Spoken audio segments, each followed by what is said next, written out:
रोहित भाई, ये कॉन्ट्रैक्टर में नेम प्लेट में जो लिखा रहता है इसके बारे में मेरे को डिटेल्स बताइए, क्या क्या लिखा रहता है। ओके, तो हम इसकी डिटेल में बात करेंगे।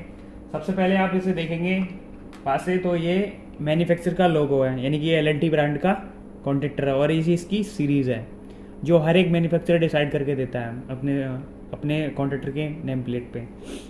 जैसे अगर आप सबसे ऊपर इसके देखेंगे तो इस पर मेनली लिखा हुआ है AC1 45 एम्पियर और पास में लिखा है UI 690 वोल्ट। सबसे पहले अगर हम बात करें AC1 का मतलब क्या होता है। AC1 का मतलब होता है कि ये यूटिलाइजेशन कैटेगरी है इसकी, और AC1 मेनली डिसाइडेड होता है रजिस्टिव लोड के लिए। रजिस्टिव लोड मतलब जैसे हीटर है, बल्ब है, तो ये रजिस्टिव लोड है। तो हम अगर हीटिंग लोड को हमें इसके द्वारा ऑपरेट करना होगा तो 45 एम्पियर तक के हम करंट को इससे फ्लो करा सकते हैं। मतलब ये 45 एम्पियर तक करंट को आसानी से झेल सकता है। और आप जब नीचे देखेंगे तो एक 3 और वेरिएबल साइन बना हुआ है, तो 3 फेस और नीचे लिखा हुआ है AC3। मतलब ये दूसरी यूटिलाइजेशन कैटेगरी है जो मेनली 3 फेस इंडक्शन मोटर के लिए डिसाइडेड रहती है।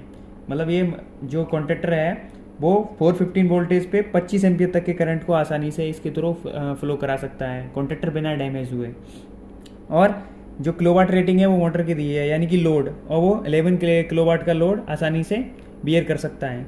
नीचे अगर लिखा है अगर ऑपरेशनल वोल्टेज यानी UV ऑपरेशनल वोल्टेज अगर 500 वोल्टेज है तो ये 25 एम्पियर तक के करंट के लिए यूज़ किया जा सकता है। और 15 किलोवाट का लोड है या कोई मोटर है पर्टिकुलरली, क्योंकि यहाँ AC3 कैटेगरीज लिखी हुई है जो कि डिसाइडेड होती है इंडक्शन मोटर के लिए।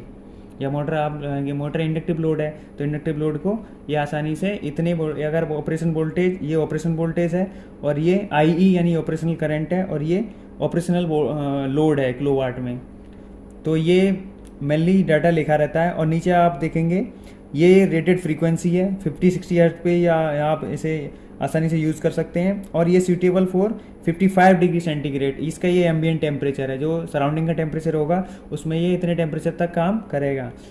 और आप नीचे ये C देख रहे हैं, जो इसका मतलब होता है ये बहुत सारी इलेक्ट्रॉनिक्स और इलेक्ट्रिकल की डिवाइसेस पे लगा रहता है। इसका मतलब ये होता है यूरोपियन कन्फर्मिटी, यानी कि ये यूरोपियन रीजन के स्टैंडर्ड को भी फॉलो करता है। और आप इस पे देखेंगे EN IEC का ये जो स्टैंडर्ड है उसको भी, मतलब IEC है इंटरनेशनल इलेक्ट्रोटेक्निकल कमीशन, उसको भी ये फॉलो करके बनाता है। मतलब इससे यार उसकी जो स्टैंडर्ड है सेफ्टी स्टैंडर्ड, उनको फॉलो करते हुए मैन्युफैक्चर द्वारा बनाया गया है।